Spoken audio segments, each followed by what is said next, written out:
masak apa?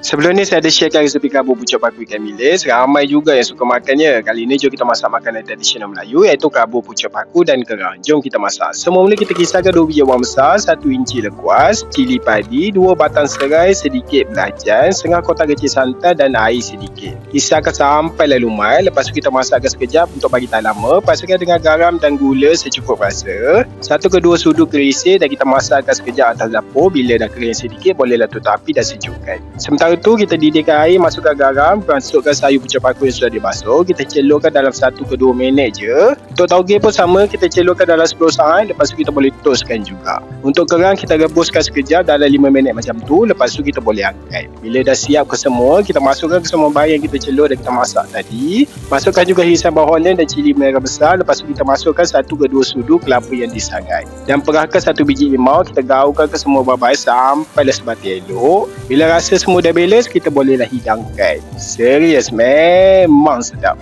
Korang kena cuba. Yang mana cari makanan saya, inilah resepi untuk korang. Makan dengan nasi macam ni pun dah sedap. Nak buat pun mudah sangat. Untuk lebih banyak resepi, boleh follow, like dan komen. Jom makan.